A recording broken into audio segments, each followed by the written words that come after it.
Hello and welcome to Cut and Splice. This is Gil, And Matt, And this is Jason. and this time around we're going to be talking about the Batman. This came up pretty recently, depending on when this gets posted, but probably be out for a while. I saw it after a little bit, like once it came out on streaming, and I thought it was worth a discussion because Matt saw it first, I believe, and I think your response, Matt, that you really liked it, and Jason also saw it, I believe, liked it as well, and maybe not as enthusiastically as Matt, and then I watched it and I felt like between that scene where everybody falls and the obvious comparison that people were making to The Dark Knight, and then we also discussed it briefly with the length episode talking about Oh yeah, runtimes. That I felt like it might be worthy of a discussion between all those things, apart from just the movie itself. I think all those things maybe hashing out would be interesting. So yeah, maybe we can start there. We can do like a quick review and recommendation before getting to spoilers and stuff. Where did it fall for you guys as far as the obvious comparison? Because a lot of people were saying like, oh, it might possibly be better than The Dark Knight. Did either of you feel that it got close as much as you can compare two very different movies? well, they're not that different. I mean, pretty oh, different. oh, But I mean, one of them's not like Ben-Hur, and then the other one's like Toy Story or something. It's like yeah, they're both Batman movies. yeah, it's not A Bug's Life and Seven Samurai, which are the yeah, same plot, Those but are much more yeah. comparable. Those yeah, are much more comparable. But still, a lot of those movies are closer than like the Adam West, Burt Ward, like shark repellent Batman movie, and Love that movie. the Dark Knight and everything. So I did make a comparison right off the bat between that was not intended. The bat. That's Uh, fun. uh, the Batman and the Dark Knight, and I made it privately between you guys because, and I'm happy that I did because I actually went into this in retrospect and said it's not really a fair way to judge the movie. I mean, okay, which movie do you prefer, Batman Begins or Mask of the Phantasm? I mean, they're Mask of both the Phantasm. yeah, they're both really fucking good, but they're Yeah, also really really different yeah. in a lot of ways. I think that I was wrong to immediately try to make a comparison between the Batman and the Dark Knight just because I mean again, first of all, we can have the question about which is better, the Mask of the Phantasm or Batman Begins. They all exist in the same universe. I mean, yes, I'm on the side of Mask of the Phantasm, as I believe Jason is, um, but they're both really good movies and really hard to uh, directly compare. But when it comes to the Batman and the Dark Knight, I think that what we're really talking about is like Christopher Nolan very deliberately said that Michael Mann's film Heat was a major influence for his film The Dark Knight, whereas it's just generally known that David Fincher's film Seven was a major influencer for the Batman. And those are really different movies in a lot of ways, and the influences are both they both permeate those two Batman movies, and it's really clear, and they are not the same thing. You can't just put them together and say, well, I mean, honestly, like I can say that I liked the Batmobile in the Batman better than I liked the Batmobile in the Christopher Nolan series. I can just say that personally. I really enjoyed that touch the decisions that they made for the Batmobile in the Batman, that was just sexy filmmaking. It looked like a bat out of hell. I didn't know that about the Dark Knight. That is interesting. I mean, I guess that's an obvious comparison. Has that been documented that he was drawing on that, or it's just your assumption? To my knowledge, he's actually acknowledged inspiration from Heat. I don't have it right in front of me, but I mean the comparisons are undeniable. Yeah. I mean, just like with the Batman, I mean everybody's been talking about comparisons between Seven and the Batman. I So didn't make that connection either. I mean, it's like when you I say kind it, of feel like it's more like Saw. more like so. Yeah, I would say somewhere in yeah, in a between way, the two. yeah.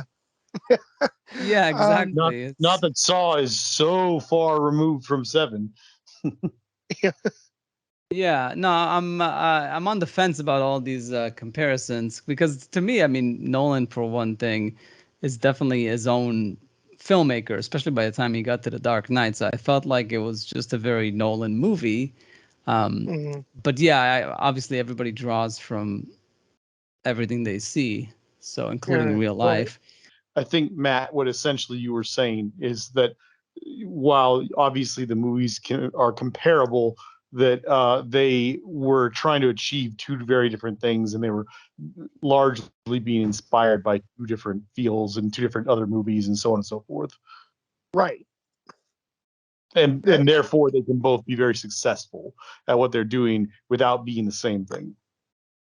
Yeah, and also a praise of one movie is not a diss on another, and vice versa. You know, like I think The Dark Knight and the Batman are both really great movies, and they're going to live for a very long time, being regarded as a couple of the best in the franchise.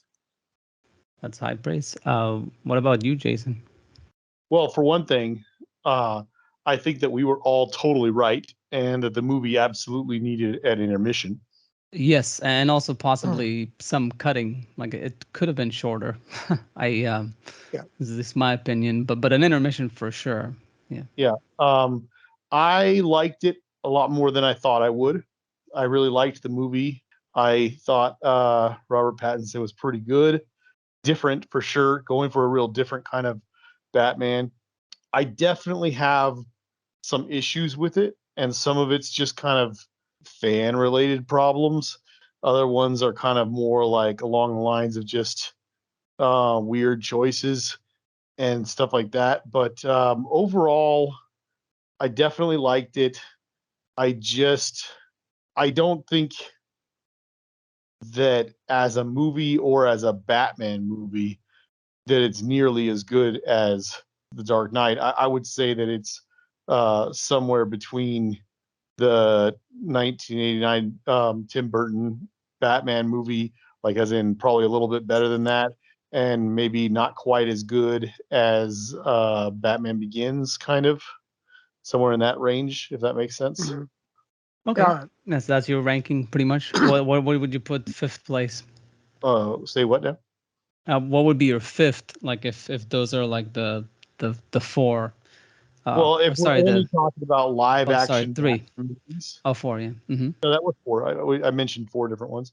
If we were just talking about live action Batman movies and nothing else, probably we're just talking about feature film. No, all right.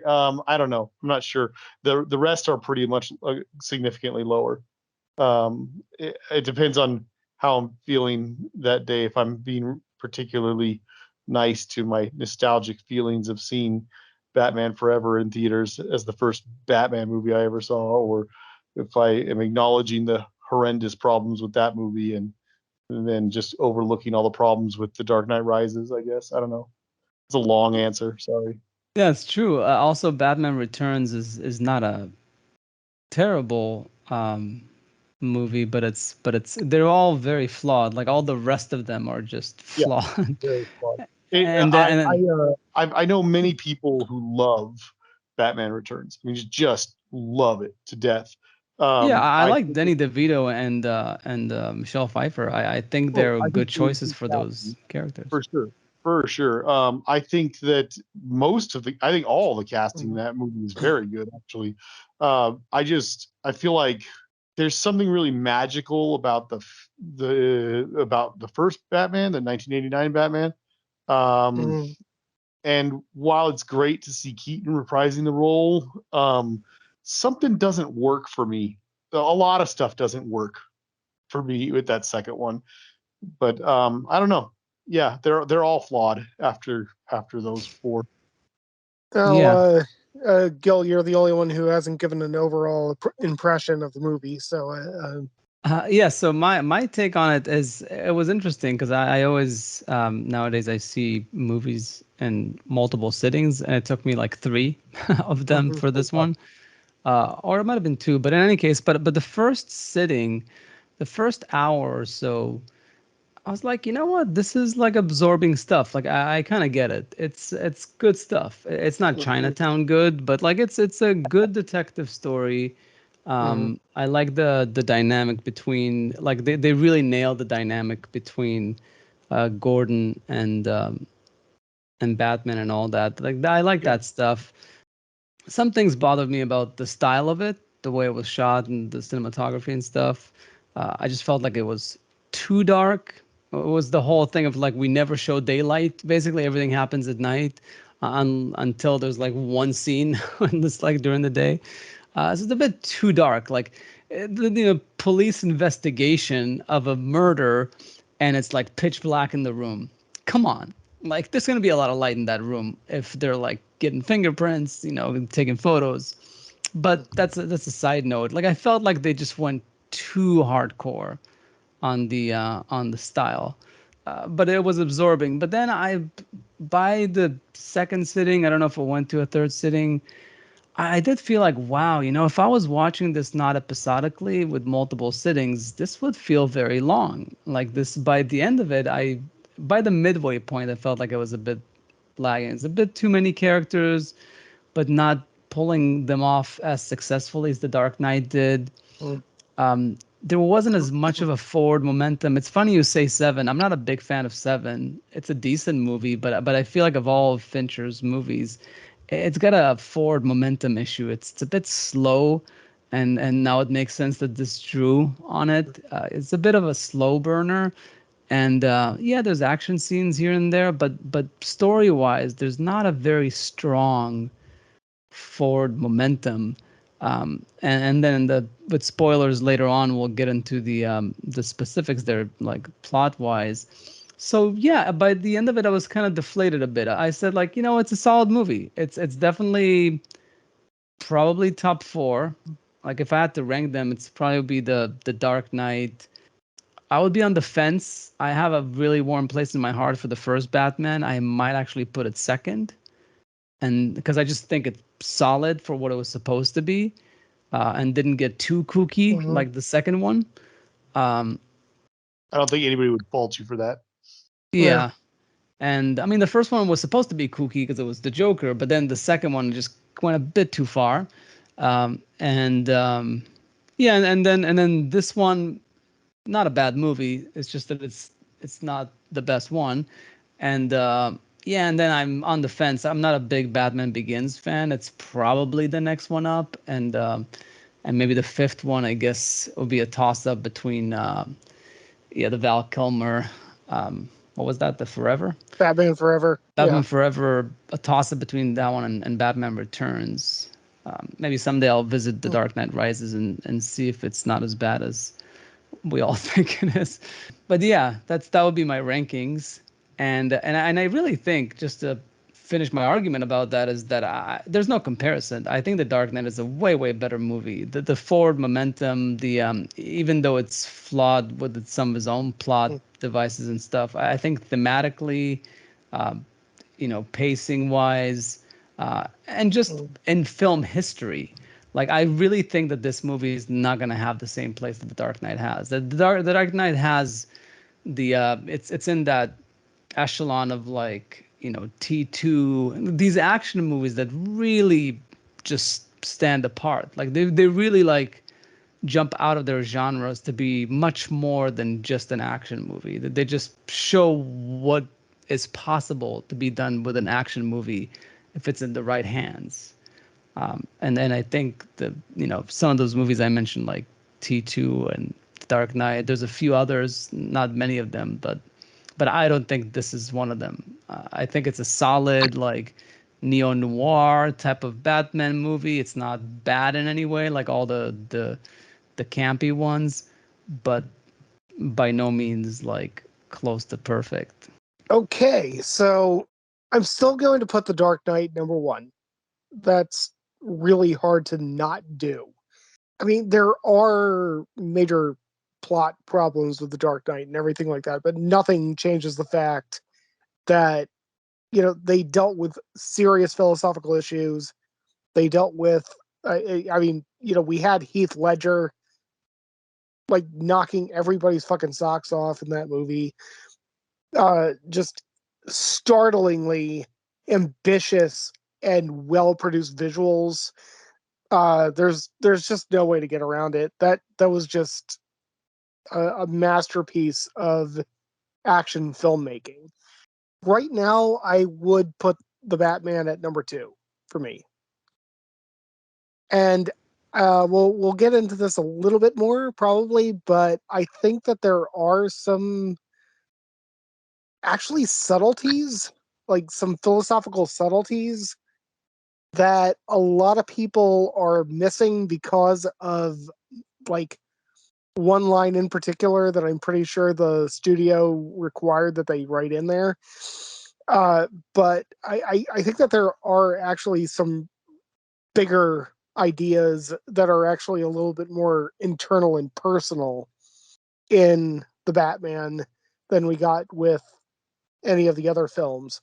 Well, movies, because the Batman was shot digitally. I'm also knocking it down a few points because it was shot digitally.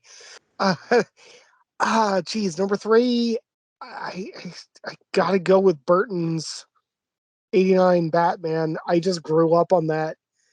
Danny Elfman's score, like I had that movie memorized when I was a kid. I mean, I just love that movie so much, and there is no way that I'm ever going to shake that.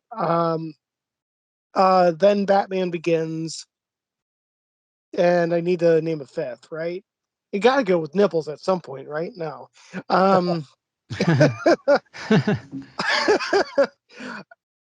give The Dark Knight Rises credit where it's due. I mean, I was working projection on that for enough time that, just come out like, so you came back to die with your shitty. No, I came back to stop you. And, I mean, it even if you're making fun of it, it's quotable and fun. So yeah. Yeah, I don't know. I don't know. I guess I'd probably put the Dark Knight Rises as my fifth one, since I've been thinking about it while you guys were talking about it. It's like that's the one that gets so much praise, and I literally know people and have had long, lengthy conversations with people who hold it higher than the Dark Knight. And to me, that's just sanity, because it is so flawed. I think it is easily probably Nolan's worst film. And I mean, that's saying a lot because he's basically hasn't made a bad film. I guess when I try to stop thinking about all my complaints about it, it's got some really solid stuff in it. So that would probably be my fifth one, I guess. But again, like we already talked about it. It's like they're all, after those first 4, they're all kind of flawed. But yeah. Yeah, as far as ratings, I actually checked them right now, and I'm glad to be consistent. Because The Dark Knight, I have a 9, and then I gave a 9 to the original Batman, and Cool. And then I think the Batman I would give an 8. So it's not a bad rating. It's just not a 9. Yeah, and then I think I gave I think I gave an 8 to Batman Begins, and then the rest of them are like 7, 6, and whatever. Well, what's your ratings for the Batman? I think I'd probably do like an 8. I'll say an 8.7. Okay. Am I allowed to do that? Oh yeah. Sure. Obviously, if you choose to, just to put a point on it. You don't want to give a 9, but you don't want it to be a low 8. Yeah. 8.7. Or a mid 8. It's a mid to high 8. Yeah. Yeah. No, and then I think this is the point, is that it's not a bad movie by any stretch. And I agree with Matt that there's a lot going on there thematically.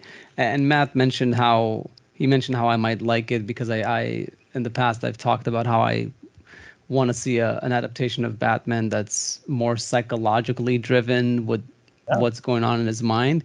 I don't think this is it. Like I think some of it is there, but he is not demented enough. I don't think they. But again, we can get deeper into that. Like maybe Matt will convince me otherwise. But yeah, it's good. It's a detective story, which is what Batman is. It was a detective story also in The Dark Knight. So, and this was just a very different type of approach to it, tone wise. But yeah, if it was a bit shorter, if there was more forward momentum, I don't know. Everybody's saying that there's that action scene, the car sequence is like one of the best chases ever. Come on, it's not even remotely close to the thing with the semi and The Dark Knight. That's like Right. stopping like flips around and then like he comes around and like and the Joker stands there like with the gun. God, Yeah. it's like, come on, that stuff is magical. That's like so story driven, so spectacularly done. Like nothing in the Batman comes close to that. If you want to just visuals alone.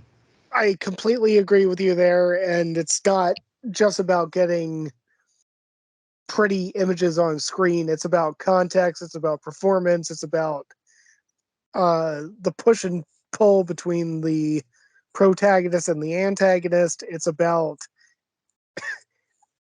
who the fuck is this guy who's just yelling at me? Come on and hit me, even though Yeah. even though Batman can't hear him saying "hit me." Yeah. That's one of the greatest things that I think flies under the radar of The Dark Knight. I mean, just because we can hear it, so many people assume that Batman can hear it. There is no way that Batman is hearing Joker say "hit me." There is Yeah. no way. No, it's no that is by and far a better action sequence with a better resolution, Yeah. albeit with a few plot holes. But So I guess yeah. should we get into spoilers? Yes. Okay. I'll let you go first. You said some of the stuff that some people might have missed and undertones of it. Like, do you want to get into that? Sure. I think that there is an underlying message, but again, I think it's personal. I think it's more personal than, and this is where I give it a few points, maybe over The Dark Knight, where most of The Dark Knight, I mean, even the great the great last showdown with the Joker with the two boats. Basically doing the prisoner's dilemma thing. Like we're dealing with these philosophical issues and seeing how they'll play out. And do you believe in this or do you believe in that? And it's done on such a large scale. Whereas I think that the Batman ultimately, since it's dealing with a younger Batman, I mean, obviously, he's more experienced in this Batman than Batman Begins, but it should be clear that these are not connected at all with the Nolan films. This Batman is still really figuring out what his role is. It's kind of funny. The opening monologue in the Batman, no matter how much I like it, there's no way that you can listen to that monologue and not think back to the Coon.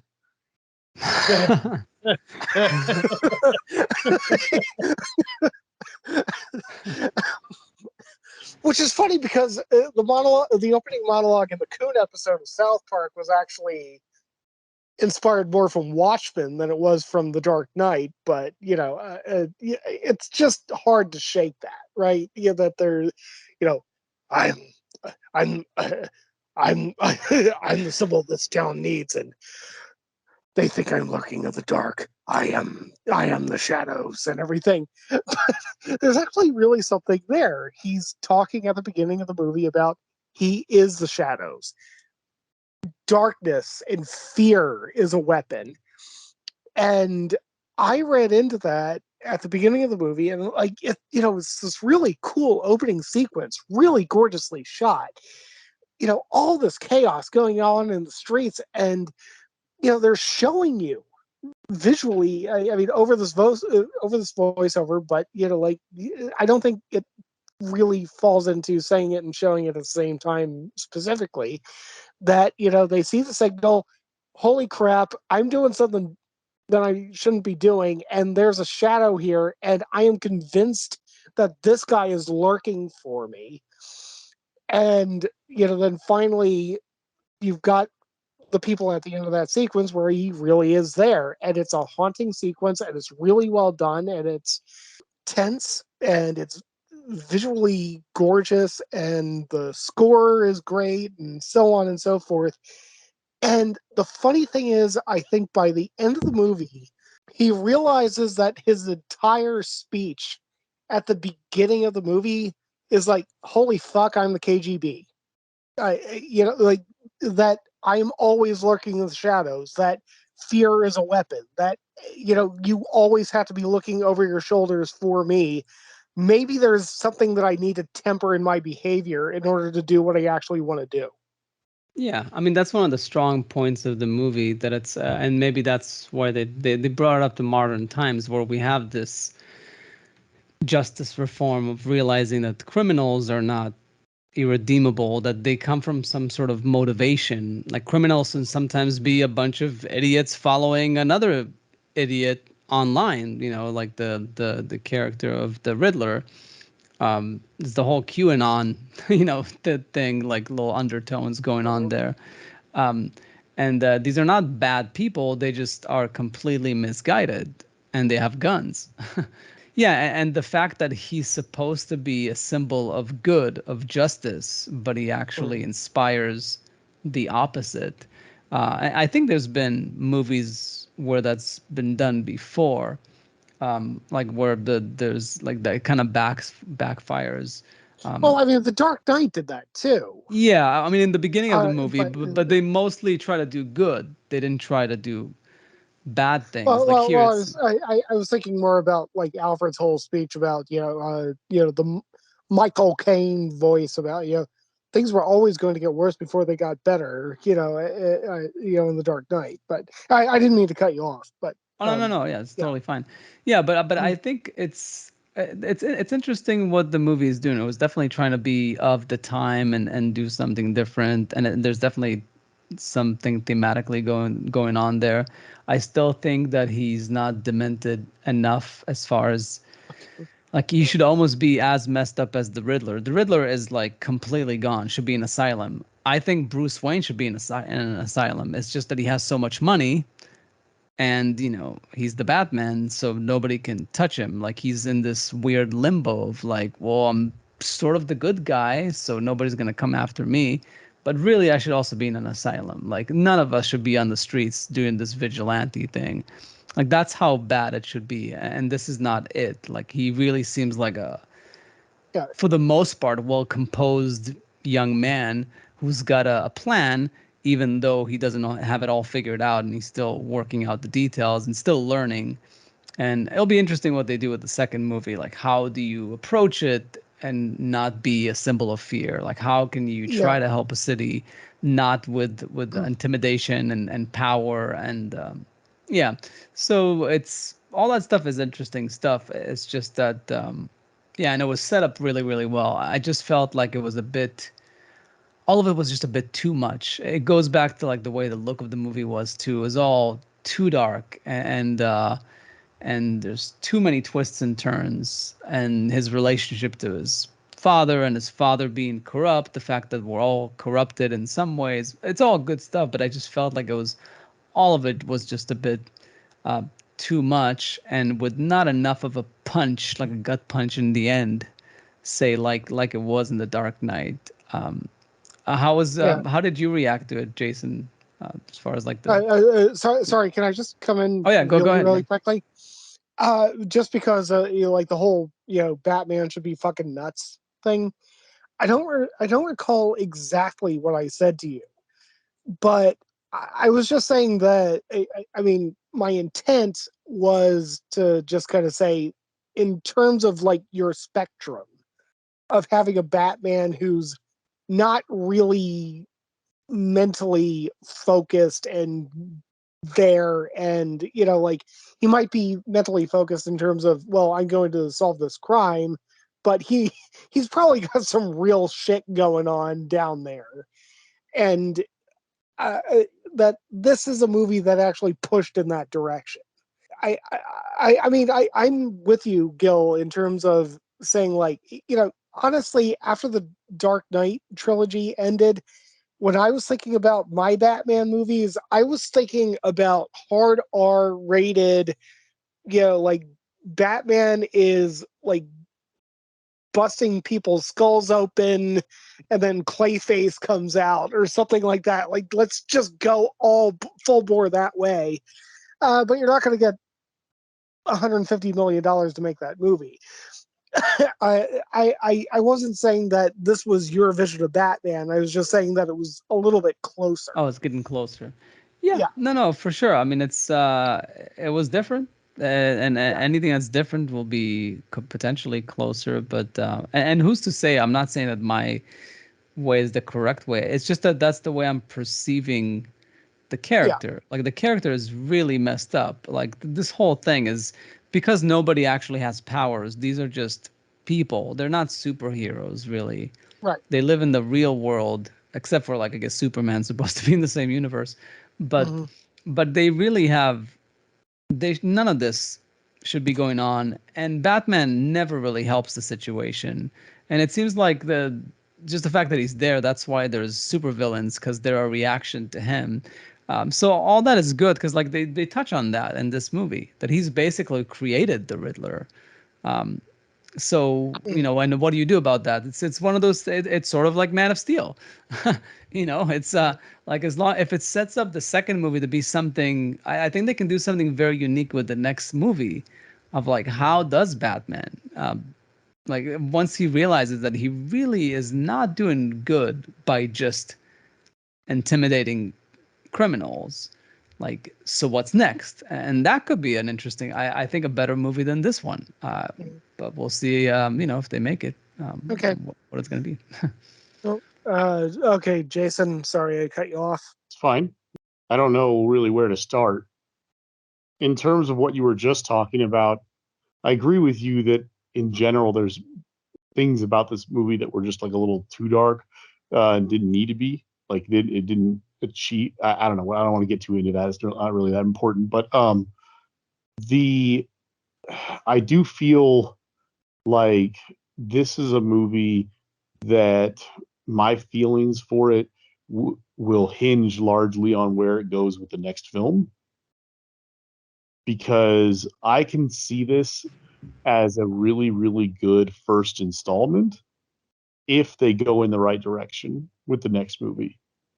If they kind of double down, I think that it's going to retroactively hurt this film.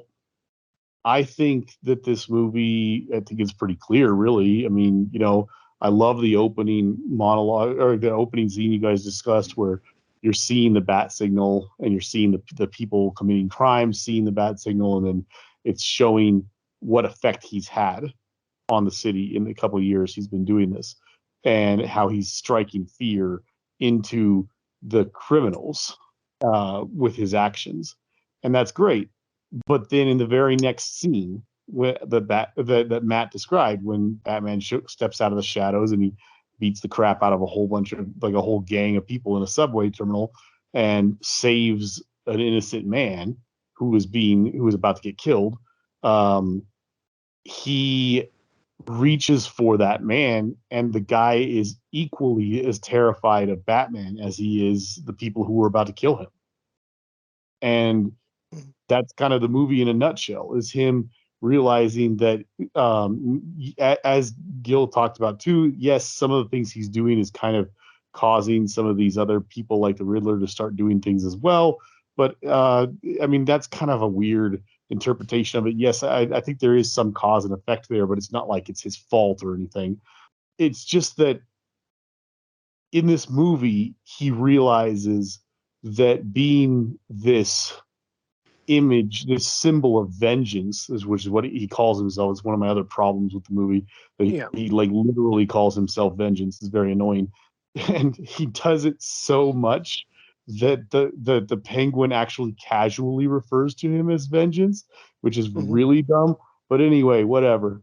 The point is that by the end of the movie, he realizes that he needs to simultaneously be an uplifting symbol for the rest of society, as well as being a symbol that strikes fear into into the villains. And so he needs to be more heroic and stuff, which is why it's great at the end when he is lifting people out of the the wreckage and stuff like that, and bringing people to safety. It's the only moment where he really looks heroic in the entire movie, really.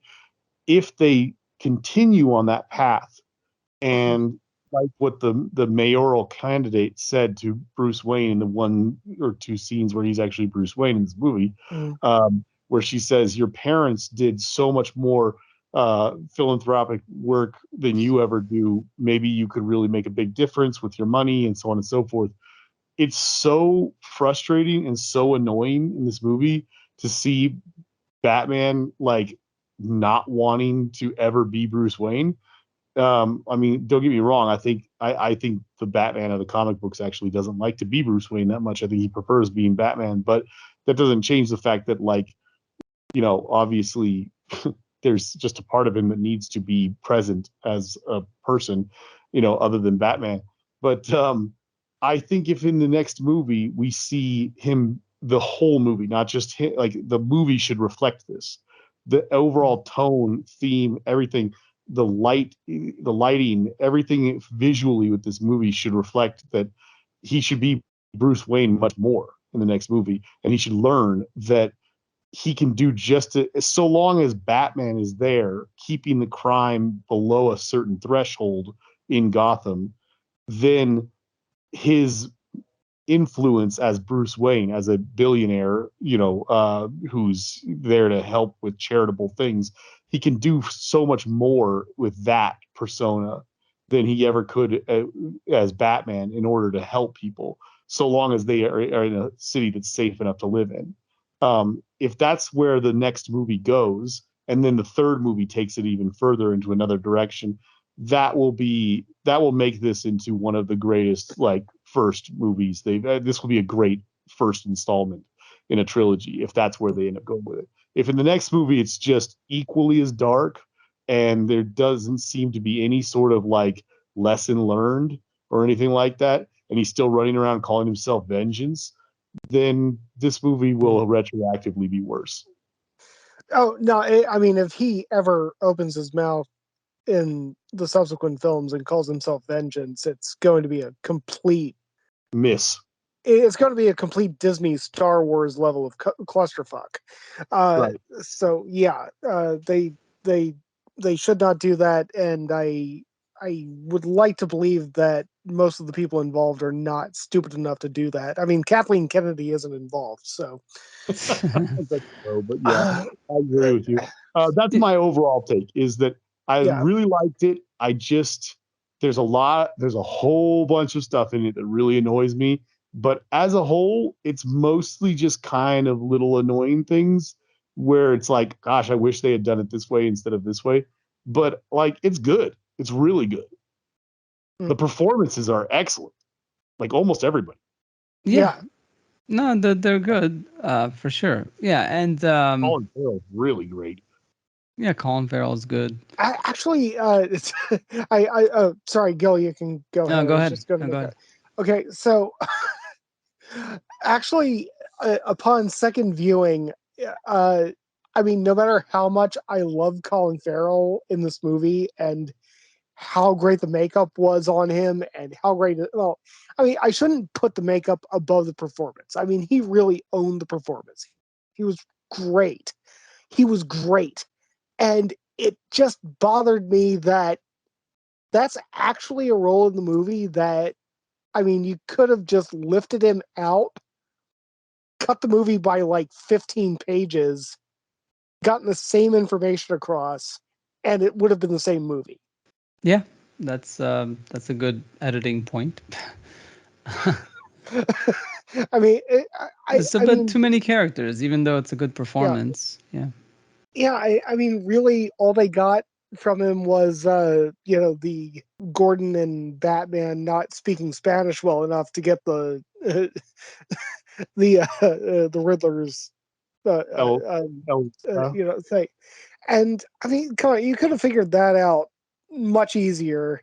And I mean, yeah, well, then there's no reason for the Batmobile chase sequence, and that's all you got out of it, you know. So yeah, I mean, that is a glaring.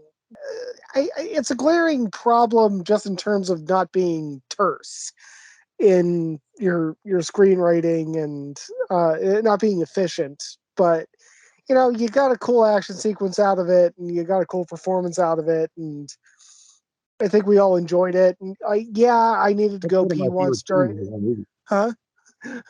That scene you talked about where they've got the penguin there and they're kind of like interrogating him, and Yeah, the El Rata La Rata scene. yeah, That's like easily one of my favorite scenes in the movie. yeah. No, it's a good scene. It's well performed, like across the board, and it's Well, really it cool. also else going for it that is one of my other major frustrations with this movie. I think one of the biggest problems with this movie as a whole, really, actually, is that there's almost no levity in this movie at all. I mean, you could make a movie as dark as you want it to be, but I mean, like you can, and as serious as you want it to be, but and you can still find places to put levity in it.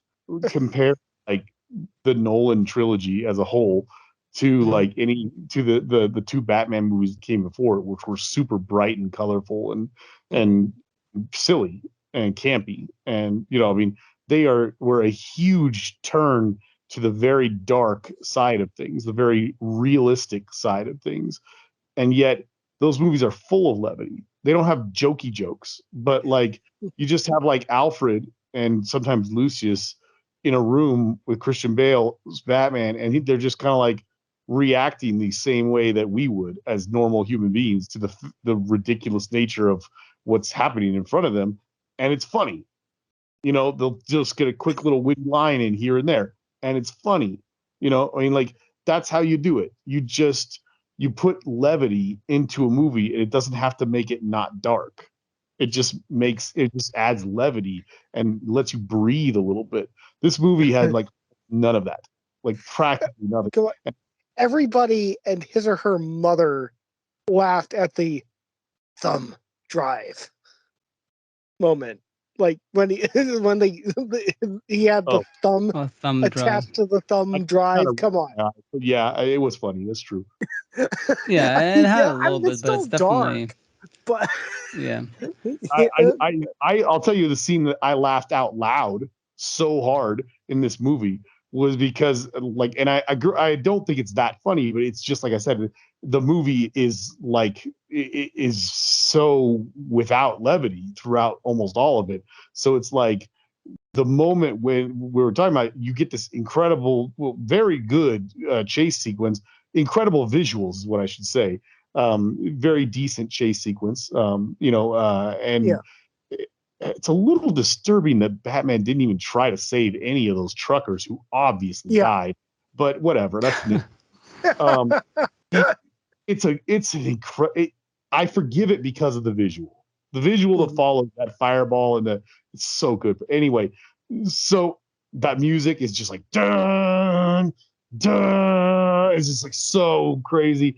And then suddenly we've got Colin Farrell up against a big cement pillar, and they've cuffed his feet, they've shackled his feet, they've cuffed his hands in front of him, and Gordon's there, and he starts. He's being the Penguin. He's actually being this version of the Penguin, which is kind of also another problem I have, but I'll get into that later. but like he says a bunch of good lines. He's like, what is this good cop and bad cop or something like that? And then he starts like, insulting them left and right, and they're kind of like accusing him of their whole thing. They go through their whole spiel. He insults them and belittles them for not knowing the Spanish stuff, things like that. But after all of that, forget all that stuff. It's a good scene. It's a lot of great back and forth. But the greatest moment is when they ditch him, they run to their cars, and they start driving away. And he's like, what are you going to do? You're going to leave me here? And you get to see Colin Farrell as the Penguin wearing a tuxedo waddling. Yeah. That was hilariously funny. That was the funniest moment in this whole movie, because not only is this movie lacking levity, one of my biggest problems with this movie is it's lacking any theming with the characters, visual theming. Catwoman is barely cat-like at all. She collects cats. She wears a little thing on her head that happens to have some little pointy things that kind of give her cat ears for one scene. Batman is fine. Don't forget about Batman. He's just fine, but in terms of his theming. But like Penguin, we get to see his office. There's no Penguin stuff in there. There's nothing that resembles Penguin. Nothing. He's not Penguin at all, except for in that one scene. And then the Riddler is barely he's more Jigsaw from the Saw. Yeah, He is the Riddler. He leaves riddles, but they're not very riddle-like. I mean, he's just barely the Riddler. And it's frustrating that there's so little visual theming and character theming in this thing at all. But that moment, that was beautiful, where we got to see him just kind of, if he had done the wah, wah, wah, that would have been even better. But he's not going to, he's no Burgess Meredith. Yeah. Yeah, definitely the Riddler didn't need to be a Jim Carrey type of jokey, No. but it could have been, like, there could have been so much levity in the riddles and his masterminding of the whole thing, like some sense of humor I in it. kind of forgive the Riddler just because I feel like one of the other best scenes in the movie is the scene with him in Arkham, when they huge spoiler obviously, but when they reveal, like, when he literally says the Bruce Wayne thing, and Batman's just kind of silent there, realizing, looking at the cameras and everything, and realizing, like, oh shoot, the jig is up and all this stuff. They even kind of hinted at it, like, ahead of time, saying the unmasking thing and him telling Gordon maybe this whole Batman thing's about to be over. And he goes and talks to the Riddler, and for so long he's talking and talking and talking, and you think he's spilling the beans, and then he says that thing about, like, we missed him. We almost got everybody, but we missed him. And you just suddenly, you with Batman, simultaneously take this deep breath and just go, oh my God, he doesn't know. He thinks he knew, but he doesn't know. Like, and then following that up, when Batman calls him a crazy lunatic, Paul Dano, right? I think. Yeah. Yeah. I mean, that's some of the best Paul Dano I've seen in a while, because Paul Dano kind of goes all over the place. He's got great, and he's got kind of mediocre, and he's got great, but whatever. But like, when he just gets up and just starts going, no, like, I really forgive a lot of his character in that performance, in that scene. I like that scene a lot, just because it just carries so much weight. It's just like, yes, it's the whole, like, linchpin of the movie right here. It kind of reminded me of it's funny because I just saw it this evening, I think, on YouTube with my kids, but it's the scene in the Batman Lego movie where the Joker, like, is telling him, like, I'm your favorite, like, bad guy, like, a top bad guy, and he's like, you are nothing to me. I don't do ships. I don't do the relationships. And like the Joker is just like feels dumped in that moment. That it's like not mutual. Underrated movie. That's a good movie. Yeah, no, it's super very funny for sure. That movie, but that's the thing. I think in satirizing the character, I think they hit on a lot of truths about the villains and Batman. Like that's the kind of stuff that you need to bring it to these serious movies, but just do it toned down so it's not completely absurd. But that's that level of absurdity that needs to be here.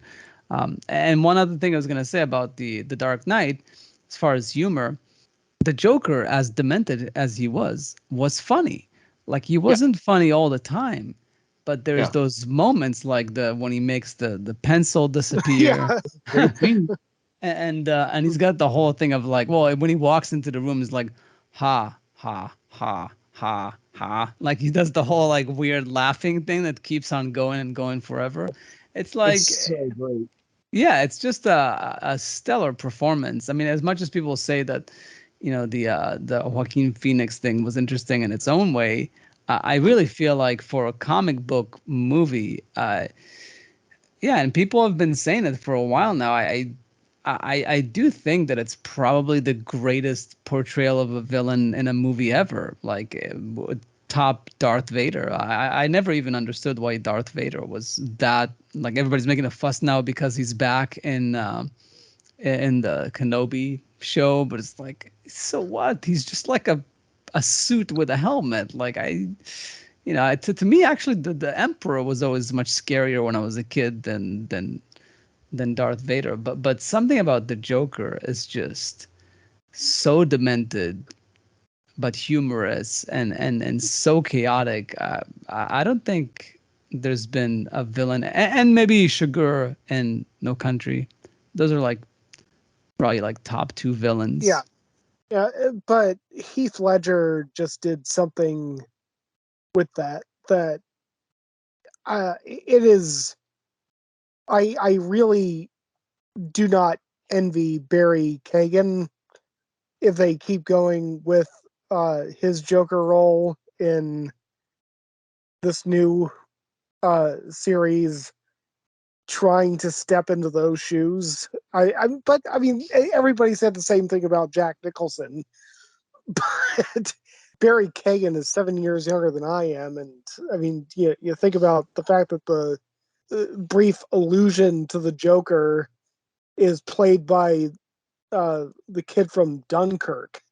That's a huge step. Yeah.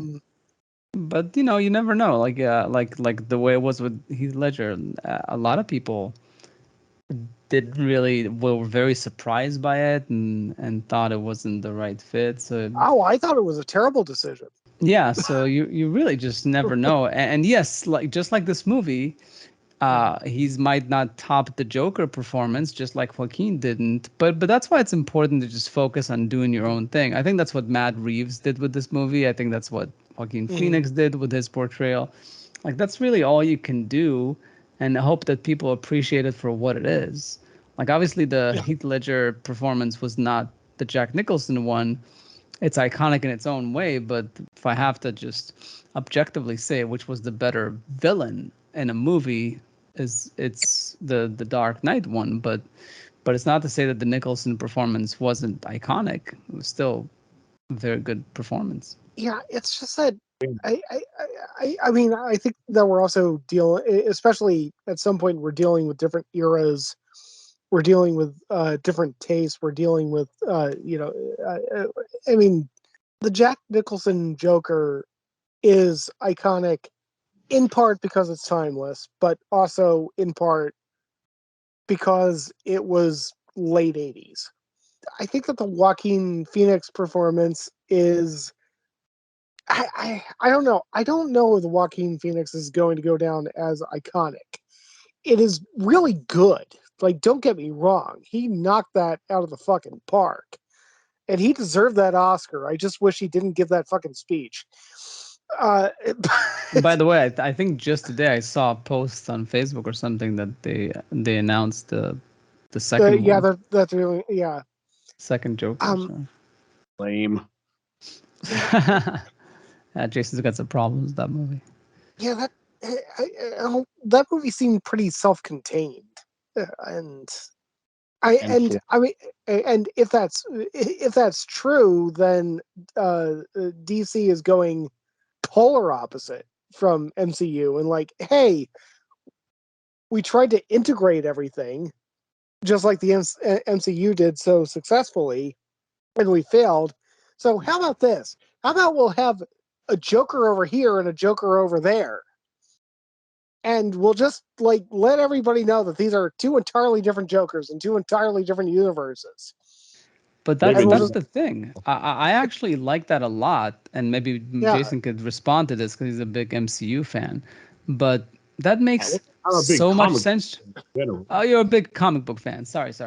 But basically, even though there's some differences between MCU movies, it's the movies. It's not TV.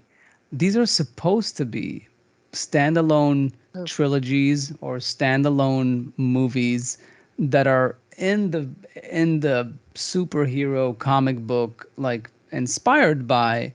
But that way, what DC is doing is, if you want the Taxi Driver version of the Joker, you watch that movie. If you want if you want the comic book superhero version of it, you watch. Hopefully, if the Joker shows up on the Batman movie, it's catering to everybody, and it's saying like, we're not gonna make the second Joker for $200 million, but like it'll be made for $80 million, $70 million, and it'll probably make the money back because even though it won't be an action movie, it'll be an interesting exploration of the psychology of these characters, and it will cater more towards, a more adult audience, maybe movie buffs that are just a bit no longer into the action scene every 10 minutes. It's just catering to everybody, whereas the MCU is like, no, it's just one thing. It's always going to be action oriented. There's always going to be humor. It's always going to be brightly lit. And we're not going to deviate by that too much because we know our audience. It's like a TV show. Like, you'll bring other DPs and other directors, but it's all pretty much going to look the same because it needs to look like another episode in the show. Like, you can't deviate too much from it because we've built an audience for it. So, I like the Warner Brothers DC approach, because then it's more of a menu, and everybody gets to pick whichever movies they want to watch, and they don't have to be forced into 36 movies because they don't have context if they haven't seen every single one of them. I mean, I was more saying that I'm excited to see how this plays out rather than taking a hard line. But I've really hated what the MCU has been doing for very many years. I mean, I've really hated what Disney has been doing for the last several years. But I mean, maybe DC will come in and disrupt the market, and that'll make things better. You never know. It's all gonna be just content out there, and people will watch whatever they want to watch. Yes, I guess, was there anything else we needed to say about the movie? Because I think we kind of veered off in a different direction. Let me just throw out a few really stupid things here, but like just because I talked about a lot of the stuff I loved, and I agree with Matt that the Batmobile looks really awesome. I hope that in the next one it's got a few more fun things that they can do for another car chase or something like that.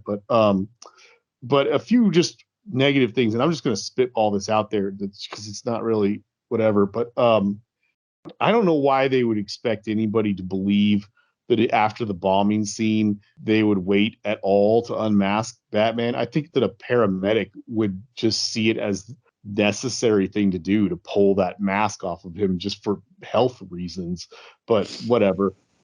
That's just kind of nitpicking. Yeah. But especially when we're talking about something like this, like Batman, another good comparison would be like Spider-Man, maybe to a lesser extent, Superman, but where we have decades of movies and multiple installments that have been tried over time, it feels weird when you see a new one come out and you see them backpedal, like you see them take a bad step, because you kind of feel like, hey, we figured that out already. All you have to do is work off of what your previous predecessors have done and do it right the way they did, kind of thing. Mm-hmm. I feel like it's really odd that this movie doesn't have Lucius in it. In the comic books, Bruce Wayne has a guy named Lucius Fox, who's a black guy who runs like almost like a CEO type guy who runs Wayne Enterprises. It makes perfect sense. Bruce Wayne is spending most of his nights as Batman, his days sleeping and as Bruce Wayne. he does not have time to also be like the CEO of a major company. Major, like you got to have somebody running that stuff. That's what Lucius does, and he's a great character, and he's an important character in that sense because it brings a lot of realism, to the story. And in the Nolan trilogy, that was the first time they brought that character, from the comics into into a live action, thing. That makes sense, And now in a world that we're in now, where we're trying to change the race of as many different characters as possible to force diversity into these films, it's like, why do you not have Lucius Fox in this movie? We've got Alfred. Gordy's black now. That's my whole point. You don't need to change Yeah, no, I get race. Anyway, whatever. I don't. And by the way, what's his name? Jeffrey Wright was awesome in this movie. Yes. But Yes, he my was. point is, here's a character that is in the comic books, is a minority character, is a great character, and is a character that actually has a very important part in creating a realistic feel to this movie, because it's like, Alfred is doing his thing and assisting Batman and all this stuff like that. It's not like he has time to run Wayne Enterprises either. This is a slam dunk character. You've got to put this character in there, and it's so dumb that he's not in it. Especially in a 3-hour movie. In a 3-hour movie, yes, and so that's annoying to me. But then also on a whole nother thing, what on earth? I don't know what the hell they were thinking with the stupid contact lens camera. I mean, what century is this supposed to be taking place in? When Val Kilmer's Batman back in what is that, 95, 96, something like that, whatever that was, when that movie came, I think it was 95.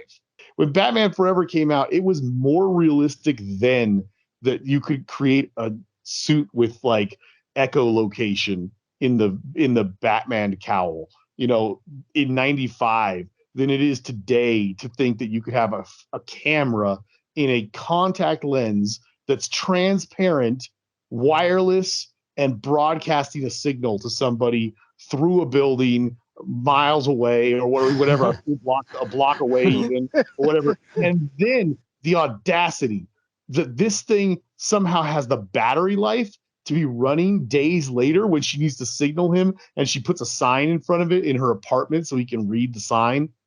What are we doing? This isn't like Star Trek or something. Yeah, that's actually strangely a good point that I overlooked.